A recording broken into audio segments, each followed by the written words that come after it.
नमस्कार, आप देख रहे हैं सिटी पोस्ट लाइव। मैं हूं सृष्टि राज। हम के सुप्रीमो एवं केंद्रीय मंत्री जीतन राम मांझी ने पटना में एक प्रेस वार्ता के दौरान विपक्षी दलों विशेषकर राष्ट्रीय जनता दल पर तीखा हमला बोला है। उन्होंने कहा कि सुप्रीम कोर्ट ने स्पष्ट कर दिया है कि यूपीए और राजद शासनकाल के दौरान घोटाले हुए हैं, जो अब किसी से छिपे नहीं है। मांझी ने यह बयान प्रधानमंत्री नरेंद्र मोदी के 11 साल के कार्यकाल की उपलब्धि को लेकर पार्टी के आने वाली रणनीति साझा करते हुए दिया है। आगे बता दें आपको कि जीतन राम मांझी ने कहा कि यह अब साबित हो चुका है कि यूपीए और राजद के समय में जमकर घोटाला हुआ। सुप्रीम कोर्ट की टिप्पणी इस सच्चाई की पुष्टि करती है। जनता पहले से ही इस सब की असलियत जानती थी, अब अदालत की मोहर भी लग गई है। मांझी ने बताया कि उनकी पार्टी पटना में एक विशेष बैठक आयोजित करेगी, जिसमें प्रधानमंत्री नरेंद्र मोदी के 11 वर्षों के कार्यालय में हुए कार्यों को सामने रखा जाएगा। आगे सुनिए और क्या कुछ कहते नजर आए। 11 साल पूरे हुए गवर्नमेंट, क्या रिएक्शन है आपका? देखिए, इस पर हम लोग कल एक प्रेस कॉन्फ्रेंस करेंगे। सभी मंत्रियों को कहा गया है कि अपने क्षेत्र, अपने राज्य और अपने विभाग के संबंध में 11 साल की जो उपलब्धियां हैं उसको गिनाया जाए, कहा जाए। तो कल पटना में हमने तय किया है, वहाँ करेंगे हम लोग एक प्रेस कॉन्फ्रेंस। और जहाँ तक यहाँ की बात, आपके सामने की बात है, तो हम समझते हैं कि 11 साल में ऐसी ऐसी बातें घटी है जिसको हम आप सब लोग याद कर सकते हैं। अब जैसे मान लीजिए कि अभी अभी हाल में ऑपरेशन सिंदूर की घटना हुई, आप कम से कम अन्य लोगों को आहत किए हुए, खास करके आतंकवादियों के नेट को उजाड़ा गया, सफलतम ऑपरेशन हुआ, ये बहुत अच्छी बात हुई। उसी प्रकार से 370 कानून जो कश्मीर में था उसको भी हटाने की बात इसी पीरियड में हुआ है। वहाँ चुनाव हुए, वहाँ आज मंत्रिमंडल गठन हुआ है, काम कर रहा है।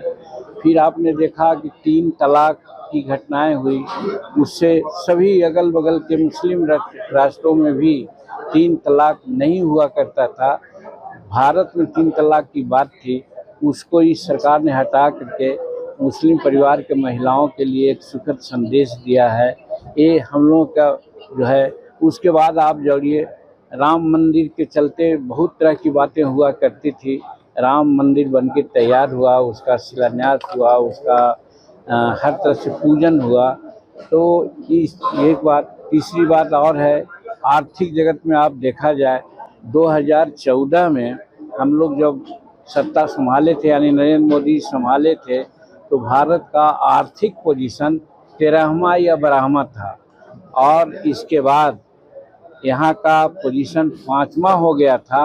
अभी अभी हाल में जापान को पछाड़ करके आर्थिक व्यवस्था में हम लोग 4था स्थान पर आ गए हैं, और 2027 तक 3रा स्थान में जाएंगे। और नरेंद्र मोदी जी की कल्पना है कि 2047 में हम लोग विकसित भारत के रूप में इसको आगे बढ़ाएंगे। तो इस तरह के अनेकों बात है जुड़ाने का, लेकिन जो प्रमुख बातें हुई उसको हम आपके सामने रखा है। कहने का मतलब 11 साल जो व्यतीत हुआ है, ये भारत के राजनीतिक इतिहास में एक माइलस्टोन है। और हम समझते हैं कि 2047 का जो संकल्प है नरेंद्र मोदी जी का, कि सबका विकास, सबका साथ, सबका प्रयास से हम लोग विकसित भारत को विकसित भारत के रूप में परिणत करेंगे, ये उद्देश्य भी है। यही 11 साल का हम लोग की उपलब्धि है। आज आपका एक गली अपने को कहते हैं। अब देखिए, बात तो है, जहाँ तक अब यहाँ पर बहुत प्रकार के लोग हैं, ऐसा प्रश्न आप लोगों से आप नहीं पूछना चाहिए, क्योंकि एक डायरेक्ट हिट करने वाली बात है।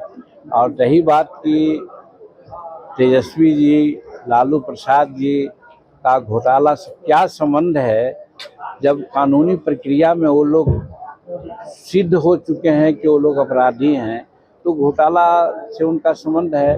तो इसलिए उनके बारे में जो घोटालेबाज हुए हैं, जिनको सज़ा मिल चुकी है, पुनः फिर घोटालेबाज कहना या कोई बात करना वांछित नहीं होता है।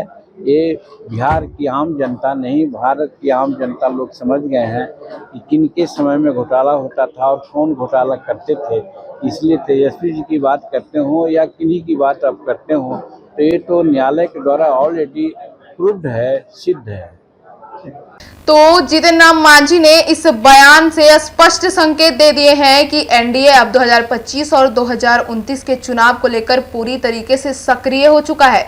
विपक्ष पर हमले के साथ साथ उन्होंने मोदी सरकार की उपलब्धियों को लेकर जन जागरण अभियान चलाने का भी ऐलान कर दिया है। आने वाले समय में यह देखने को भी मिलेगा। तो फिलहाल इस खबर में इतना ही। आगे की खबरों के लिए देखते रहिए सिटी पोस्ट लाइव। धन्यवाद।